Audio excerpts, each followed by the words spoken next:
Good morning everyone, welcome back to the channel new blogs. সকালে ভালো আছে, আমিও খুব ভালো আছি। সকালবেলা তো আজকাল ঘুম থেকে রোজই উঠছি, বেশ গরমের মধ্যে ভালোই লাগে অ্যাকচুয়ালি।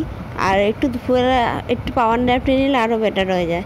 তো রান্নাঘরে একটু জিনিসপত্রগুলো ছড়ানো আছে, তো চলো আগে সেগুলো গুছিয়ে নিই। খাওয়া দাওয়া বলতে আমার অবশ্যই কমপ্লিট হয়ে গেছে। আজকে ব্রেকফাস্ট কমপ্লিট করে নিয়েছি আমি। ব্রেকফাস্টে ছাতু খেয়েছি, তারপরে একটা জল বানিয়ে খাওয়া হয়েছে। এবার ওই জলটা কী জল সেটা আমি বানিয়ে খাচ্ছি, সেটা তোমাদের অবশ্যই আমি শেয়ার করতে পারি। অ্যান্ড দেন আমি সেটা রেগুলার বেসিকে খাওয়া সত্যি বলতে হয়ে উঠছে না। তোমরা যদি রেগুলার বেসিকে কেউ খেতে পারো, শরীরের পক্ষে খুব ভালো অ্যাকচুয়ালি। আমার টাইম হয় না, আর আমি প্রচণ্ড ল্যাথখোর টাইপের একটা মেয়ে, সিরিয়াসলি প্রচণ্ড মাঝে সাঝে ঝিমানোর ইয়েতে চলে যায়। চলো রান্না শেষ করে স্নান ধান করে চলেও এসেছি।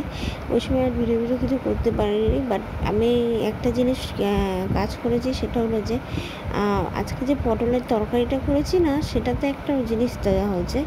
তো দেন কেমন খেতে হয়েছে সেটা আমি একবার চেক করবো, তারপর তোমাদের আমি বিকালবেলা বলবো সেটা কেমন হয়েছে। আর সেই প্রসেসে তোমরা একবার খেয়ে দেখতে পারো যে বাইরে কোনো অনুষ্ঠান বাড়িতে এরকম হয় না, ওরকম। তো আজকে উচ্ছে, ডাল, ভাত আর পটল আলুর যে তরকারি ওটা করা হয়েছে। আমি পটলের তরকারির কথাই বলছিলাম। এদিকে স্নান করে প্রচণ্ড ঘুম পাচ্ছে। আমার যে একটা প্রবলেম চলছিল সেই নিজস্ব কাজের, সেটা সলভ হয়ে গেছে। অ্যাকচুয়ালি গণ্ডগোলটা আমি নিজেই পাকিয়েছিলাম, বুঝতেও পারিনি। আমি পরে যখন কাগজপত্র ফাইল খুঁজি তখন আর সামনেই আমার এক্সাম ছুটে চলে আসছে, অ্যাসাইনমেন্টের ডেট দিয়ে দিয়েছে। মানে পুরো এই গরমের মধ্যে পরীক্ষা দিতে কারো ইচ্ছা করে? সেই গরমে দিতে হবে। আমাদের পরীক্ষার ডেট সব কিছু আগেই ছিল অ্যাকচুয়ালি, কিন্তু এই ভোটের জন্য পিছিয়ে গেছিলো। কিন্তু তাও এত গরমে একটু গরমটা ঠান্ডা হলে, আর দেন এই যেমন আগস্ট মাসের দিকে যদি এক্সামটা হয় না, বেটার। ওই সময় অতটা গরম থাকে না, বৃষ্টির ভাব থাকে, তো অতটা গরমও থাকে না বাইরে। যখন রাত্রিরে রান্নাবান্না এমনি করতে কিছু ইচ্ছা করছে না, বাইরের থেকে ভাবছিলাম অর্ডার করে রাতে ডিনারটা সারবো। তাহলে না, কিছু করবো না। তো তার জন্য এখন গোলারুটি তৈরি করবো। তো তার ব্যাটারটা তৈরি করা হচ্ছে। আর এদিকে পটল আলুর তরকারিটা অসাধারণ খেতে হয়েছিলো। সিরিয়াসলি একটা জিনিস আমি এক্সট্রা দিয়েছিলাম, সেটা তোমাদের পরের বার আমি রান্না করার সময় শেয়ারও করে দেবো, ওকে? তো এখন এর মধ্যে লঙ্কা, পেঁয়াজ, কালো জিরে, ইভেন ওই দিনকে যে মশলাটা কিনে নিয়ে এসেছিলাম, ওই মশলাটা একটু দিয়ে দিয়েছিলাম, খুব সুন্দর।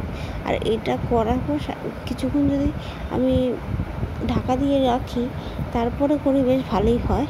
তো এখন সব একটু পরিষ্কার করে নিই, তাহলে রাত্রিরে রান্নাবান্নার অত তো ঝামেলা নেই, তরকারিও আছে, ওটাতে হয়ে যাবে। আর আমি গোলা রুটির সাথে তেমন কিছু তরকারি লাগে না, আমি শুধু খেয়ে নিই।